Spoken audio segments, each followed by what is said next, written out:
कहना चाहती हूँ कि डिजिटल इक्वलाइज़र गवर्नमेंट स्कूल्स में पिछले 18 साल से काम कर रहा है।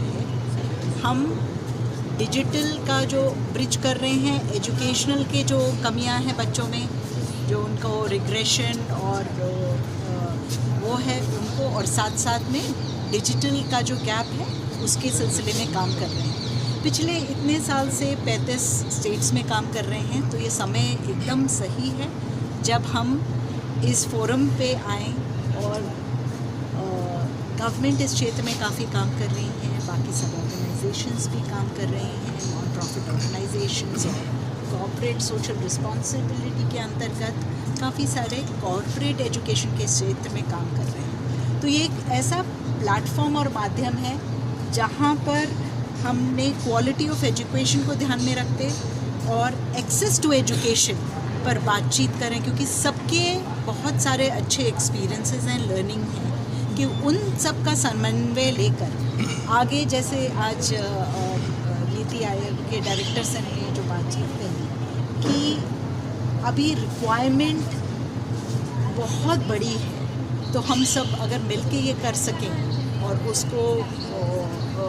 उसका फ़ायदा बच्चों तक पहुंच सके और उनका फ्यूचर ब्राइट हो सके, इसी के माध्यम से ये इवेंट किया जा रहा है। क्या रोल है और आपका क्या इंट्रोडक्शन है, जरा आपके बारे में बताइए। मैं इस फील्ड में 10 साल से काम कर रहा हूँ। मेरा बैकग्राउंड है, मैं बड़े कंपनियों में काम करता था, तो मुझे ऐसा लगा एक समय कि आई शुड डू समथिंग जिससे कि हमारे देश में बच्चे जो हैं, जो गवर्नमेंट स्कूल में जाते हैं, उनके लर्निंग के लिए कुछ मैं कर सकूँ। तो इस वजह से हमने इंग्लिश हेल्पर को जन्म दिया और टेक्नोलॉजी के हेल्प से हम अब लाखों स्कूल्स में हैं और करोड़ों बच्चों के पास पहुंच रहे हैं। Not just in every state in India, हम अभी श्रीलंका में भी सारे स्टेट कंट्री में उनके 10,000 स्कूल में अपना सोल्यूशन लगा रहे हैं। तो आज का जो प्रोग्राम है वो AIF ने अरेंज किया है टू एंश्योर दैट जितने प्लेयर्स हैं जिनके पास या तो कोई स्टेक है या जो कुछ काम करते हैं, जो इस एरिया में इंटरेस्टेड है, वो सारा अपना एक्सपीरियंस, सारी अपनी नॉलेज, सारी अपनी कैपेबिलिटी यहाँ एक मंच पर, कॉमन मंच पर आकर एक दूसरे से शेयर करें और एक दूसरे से सीखें, क्योंकि जो हम काम कर रहे हैं उसकी जो नेसेसिटी है वो बहुत ज़्यादा है और बहुत इमीडिएट है। Thank you. इंडिया में स्कूल में बच्चों का क्या इंटरेस्ट आपको दिखाई दे रहा है? कितने बच्चों ने बच्चों को अभी तक एजुकेट किया है अपने डिजिटल इक्विपमेंट से, जो कि हमने अभी देखा है काफ़ी ज़्यादा डिजिटल टेक्नोलॉजी आपने जो है लॉन्च की है, और बच्चों के बीच में इसका क्या आपको दिखाई दे रहा है, इंटरेस्ट उनका कैसा है? लर्निंग प्रोग्राम के अकॉर्डिंग लर्निंग प्रोग्राम से कितना बच्चे अटैच हो रहे हैं? ऐसा है कि बच्चों को तो खेल से बहुत दिलचस्पी होती है, दे लव गेम्स, और जब हम पढ़ाई को और पढ़ने को एक गेम में बना देते हैं, मतलब means it is an interesting thing जिसमें बच्चे को फ़ायदा नज़र आता है, जिससे उनको एक सक्सेस फीलिंग होता है, जिससे उनको एक फीलिंग ऑफ कंपटीशन होता है, और जिसमें उनको फ्रस्ट्रेशन नहीं होता है, तो फिर वो ऑटोमेटिकली उस तरफ आराम से जाते हैं। तो हमने देखा है जब टेक्नोलॉजी का यूज़ करा जाए, उसको करिकुलम के साथ अच्छे से इंटीग्रेट करा जाए और बच्चों को नॉर्मली जो चीज़ें बड़ी डिफ़िकल्ट लगती हैं इजी हो जाए उनके लिए, और इससे बच्चों को सक्सेस प्राप्त हो, तो फिर इट्स मैजिक। बच्चे खुद ही अपने आप से पढ़ने लगते हैं और खुद ही आपको दिखाते हैं कि वो कितने ईजीली सीख पाते हैं। Yeah, I am Dr. Mailsamy Annadurai.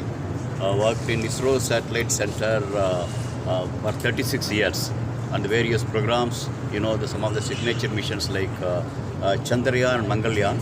I had the opportunity to lead the team for the grand success of the Indian presence in the moon and Mars.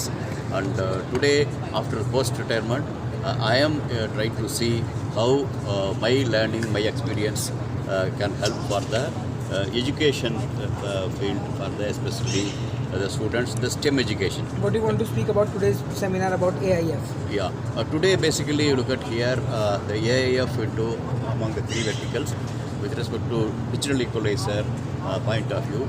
That is about women empowerment with education, especially for the today's context.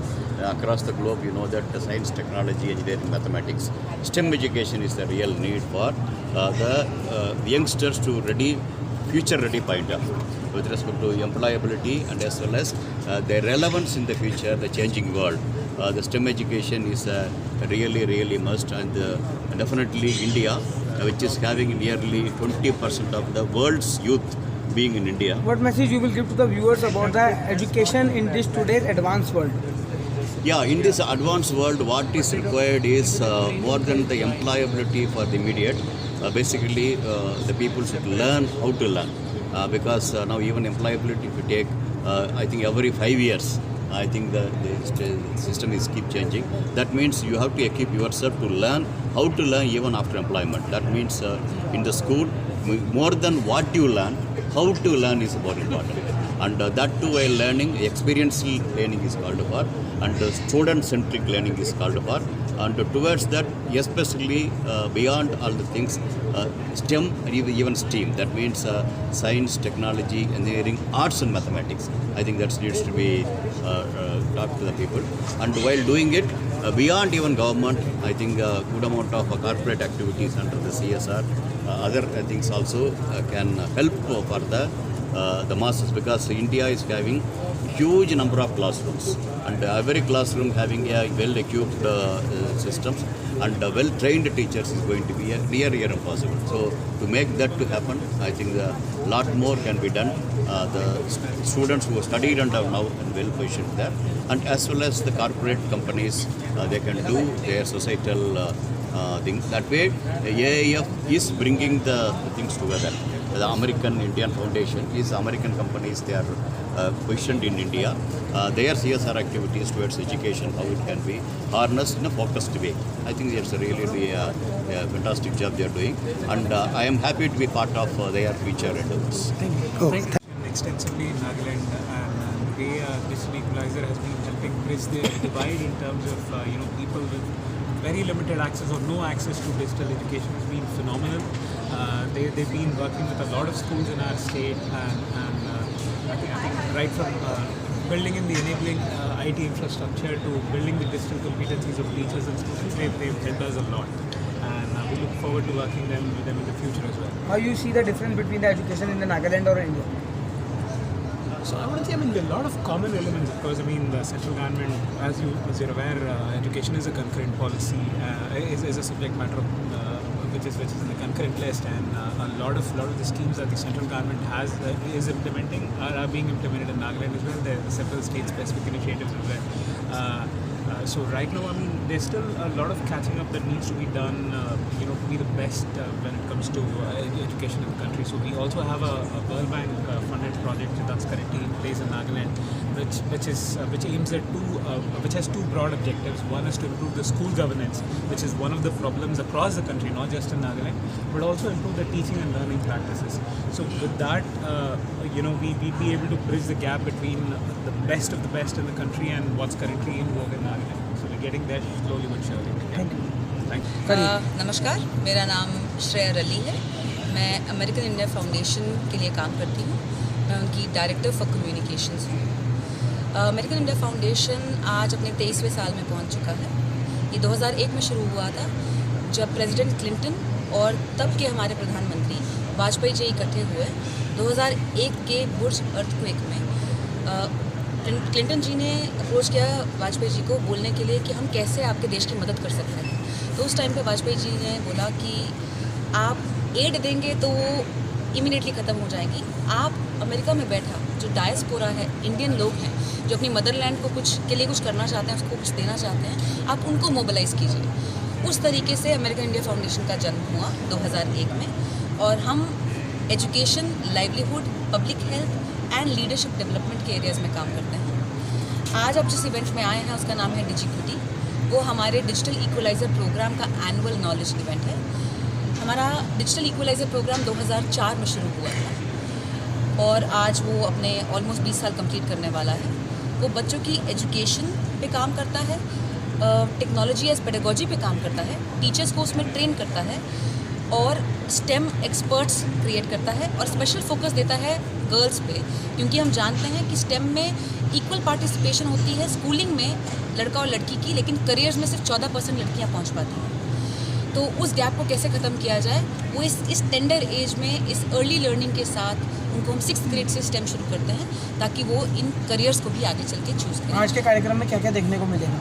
आज के कार्यक्रम में आप देखेंगे कि हम कैसे ये DE ने इवेंट किया है, लेकिन सिर्फ अपने बारे में प्रमोट करने के लिए नहीं किया है। हम चाहते थे कि हम इकोसिस्टम स्टेक होल्डर्स को लेके आए, जो गवर्नमेंट में काम करते हैं, जो पॉलिसी में काम करते हैं, जो बाकी सिविल सोसाइटीज़ में काम करते हैं, NGOs में काम करते हैं, जो सब लोग एजुकेशन में बच्चों के लिए काम करना चाहते हैं, उन सबको हम एक प्लेटफॉर्म इकट्ठा देना चाहते थे, उन्हें इकट्ठा लाना चाहते थे ताकि वो इस बारे में डिस्कशन कर पाएँ, डिलिबरेट कर पाएँ कि कोविड से जो नुकसान हुआ उसकी भरपाई कैसे करेंगे और उसमें टेक्नोलॉजी क्या रोल प्ले कर सकती है। टेक्नोलॉजी जो हमारे स्कूल शायद अगले 10 या 15 साल तक ना पहुंच पाते, वो कोविड के कारण एजुकेशन विद टेक्नोलॉजी का अडेप्टेशन पिछले 1.5-2 साल में बहुत जल्दी हो गया। उसको आगे कैसे लेके जाया जाए। टेक्नोलॉजी इकलौता मीडियम बचा था। हमारे 82 हफ्तों तक स्कूल क्लोज थे इंडिया में। टेक्नोलॉजी एक मीडियम था जिसके थ्रू टीचर्स भी पढ़ा पा रही थी, स्कूल भी बच्चों तक पहुंच पा रहे थे। तो जो 2 साल में हुआ उसको आगे हम उस ग्रोथ को कैसे मेंटेन रखें और बच्चों तक टेक्नोलॉजी एंड स्टेम लर्निंग कैसे लेके जाएं, उसकी डिलिबरेशन के लिए ये इवेंट है, जहाँ पे हमने सारे की ecosystem stakeholders from media to government to civil society to corporates सबको यहाँ पे बुलाया। अभी अब पता चला कि आपकी संस्था 24,000 स्कूलों में लगी हुई है, काम कर रही है, तो उसमें केंद्र सरकार से या कुछ डोनेशन या कुछ क्या सहायता मिल रहा है? सर, हम डोनेशन नहीं मांगते केंद्र सरकार से, लेकिन हमारे जितने 24,500 स्कूल हैं जिनके साथ हमने काम किया है इतने सालों में, वो सारे सरकारी स्कूल हैं। हमारा काम ही यही है कि हम अंडर रिसोर्स सरकारी स्कूल ढूंढते हैं और वहाँ पे जाके हम डिजिटल लर्निंग और डिजिटल इक्विटी क्रिएट करते हैं अलॉन्ग विद जेंडर इक्विटी, कि लड़कियों को भी उतना प्रोत्साहन मिले जितना लड़कों को मिलता है।